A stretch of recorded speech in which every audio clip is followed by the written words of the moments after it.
খুব ইম্পর্ট্যান্ট একটা টপিক আজ আমরা ডিসকাস করতে চলেছি, RBC morphology and it's variation in peripheral blood smear. প্রথমেই এই ছবিটা দিয়ে শুরু করা যাক।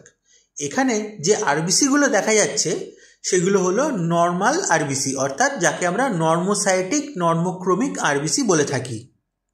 এবার তোমরা বলো নর্মোসাইটিক মানে কি? নর্মোসাইটিক মানে হলো নর্মাল সাইজের আরবিসি, যার ভলিউম হলো 80 to 100 ফেমটোলিটার। একে আমরা বলে থাকি মিন কর্পাসকুলার ভলিউম বা এমসিভি। এখন আরবিসি সাইজ যদি ছোট হয়, অর্থাৎ এমসিভি যদি 80 ফেমটোলিটারের চেয়ে কম হয়, তাকে কি বলে? তাকে বলে মাইক্রোসাইটিক আরবিসি। আর আরবিসি যদি সাইজে বড় হয়, অর্থাৎ মোর দ্যান 100 ফেমটোলিটার সাইজের হয়, তখন তাকে বলে ম্যাক্রোসাইটিক আরবিসি। এখন একটা আরবিসির সাইজ নর্মোসাইটিক না মাইক্রোসাইটিক না ম্যাক্রোসাইটিক, সেটা কি করে বুঝবো? সেটা বুঝতে গেলে আমাদের আরবিসির সাইজ কম্পেয়ার করতে হবে একটা ম্যাচিওর লিম্ফোসাইটের নিউক্লিয়াসের সাথে। নর্মোসাইটিক আরবিসির সাইজ একটা ম্যাচিওর লিম্ফোসাইটের নিউক্লিয়াসের সাইজের সমান হয়। এই ছবিটায় তোমরা একটা ম্যাচিওর লিম্ফোসাইট দেখতে পাচ্ছ এবং তার নিউক্লিয়াসের যা সাইজ তার সাথে আরবিসির সাইজটাকে কম্পেয়ার করো, তাহলেই তোমরা বুঝতে পারবে যে এই আরবিসিগুলো হলো নর্মোসাইটিক আরবিসি।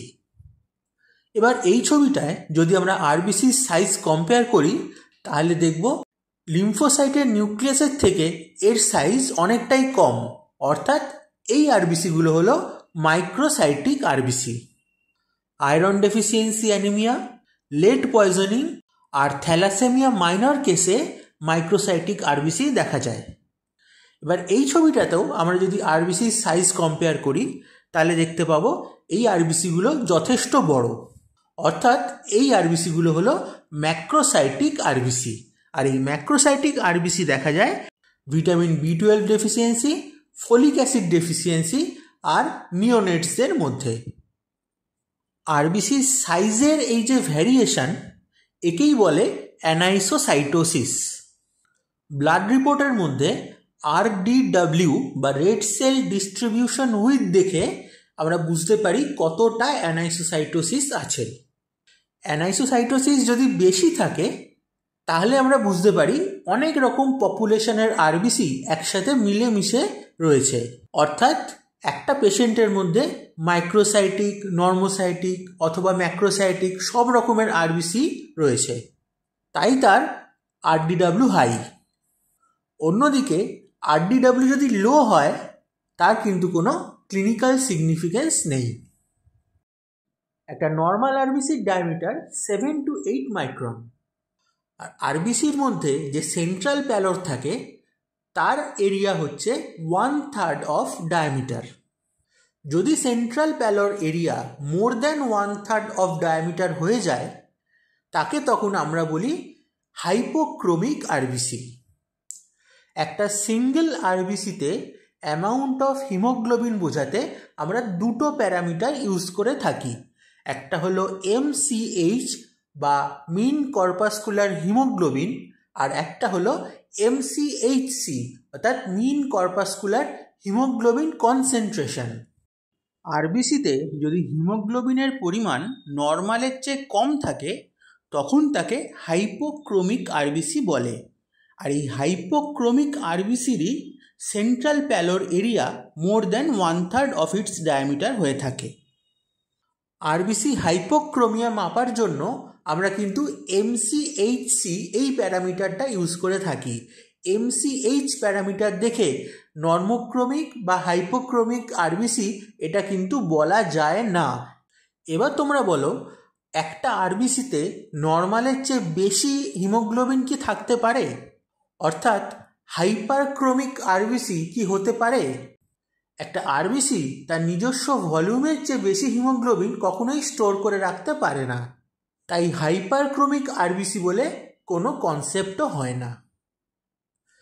এই ছবিটায় দেখো আরবিসির central pallor more than 1/3 of its diameter, অর্থাৎ এই আরবিসিগুলো হলো হাইপোক্রোমিক আরবিসি। এই আরবিসিগুলোর central pallor less than 1/3 of its diameter, তাহলে এগুলো হলো নর্মোক্রমিক আরবিসি। এই ছবিটায় একটা ইম্পর্টেন্ট জিনিস দেখা যাচ্ছে, দুই রকমের আরবিসি পপুলেশন আমরা দেখতে পাচ্ছি। একটা হলো নর্মোক্রমিক আরবিসি, তার সঙ্গেই মিলেমিশে রয়েছে হাইপোক্রমিক আরবিসি। একে বলে ডাইমরফিক পপুলেশন অফ আরবিসি।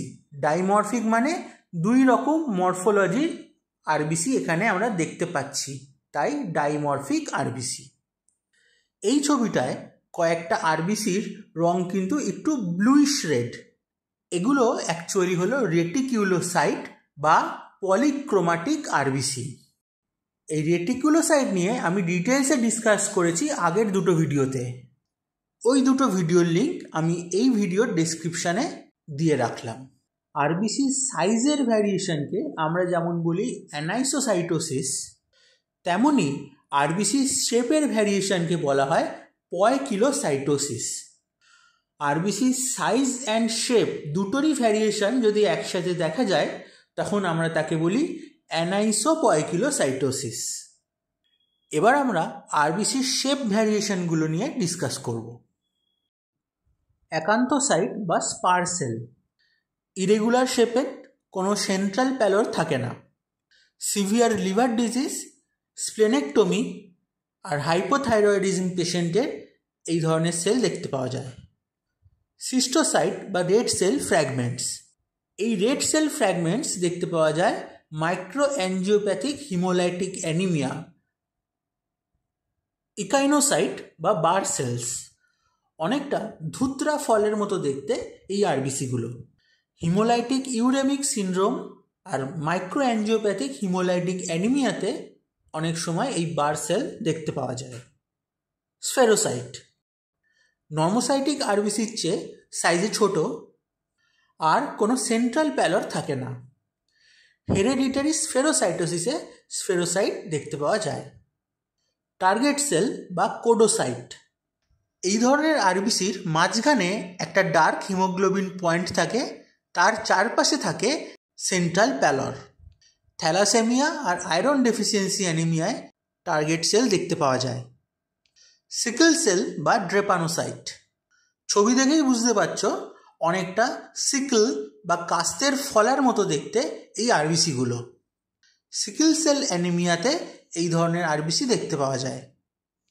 ইলিপ্টোসাইট বা ওভালোসাইট, এই আরবিসিগুলো রাউন্ড না হয়ে অনেকটা এগ শেপেড বা সিগার শেপেড হয়ে থাকে। হেরিডিটারি ইলিপ্টোসাইটোসিস বা hereditary ovalocytosis, thalassaemia major, iron deficiency anaemia, এই ধরনের কেসে এই আরবিসিগুলো দেখতে পাওয়া যায়। টিয়ার ড্রপ সেল বা ড্যাক্রোসাইট, এই আরবিসিগুলো অনেকটা জলের ফোঁটার মতো দেখতে হয়ে থাকে। বোন ম্যারো ফাইব্রোসিস বা থ্যালাসেমিয়াতে এই ধরনের আরবিসি দেখা যায়। স্টোমাটোসাইটে সেন্ট্রাল প্যালর এরিয়া রাউন্ড না হয়ে এরকম স্লিট শেপেড হয়। মোস্ট কমন কজ হলো অ্যালকোহল অ্যাবিউজ আর লিভার ডিজিজ। রুলো ফরমেশন, আরবিসিগুলোকে দেখে মনে হবে যেন লাইন দিয়ে দাঁড়িয়ে আছে, কিংবা অনেকগুলো কয়েন একটার ওপর একটা রাখলে যেরকম দেখতে হয় অনেকটা সেই রকম দেখতে লাগে। মাল্টিপল মায়োলোমা বা ক্রনিক ইনফ্ল্যামেটরি ডিজিজে এই ধরনের রুলো ফরমেশন দেখতে পাওয়া যায়। আরবিসি যদি এরকম ক্লাম্প হয়ে থাকে তাকে বলে auto agglutination of RBC. Cold agglutinin disease বা ওয়ার্ম অ্যাগ্লুটিনিন ডিজিজে এই ধরনের আরবিসি ক্লাম্পিং দেখতে পাওয়া যায়। RBC morphology in peripheral blood with examples খুব ডিটেলসে আমরা আজ আলোচনা করলাম। আজকের ডিসকাশন যদি তোমাদের ভালো লেগে থাকে, যদি নতুন কিছু শিখে থাকো, তাহলে ভিডিওটায় লাইক, কমেন্ট, শেয়ার করে দিও। এরকম আরও ক্রিস্প অ্যান্ড ইনফরমেটিভ ভিডিও দেখতে হলে এই চ্যানেলটাকে সাবস্ক্রাইব করে রেখো। আবার দেখা হবে নেক্সট ক্লাসে।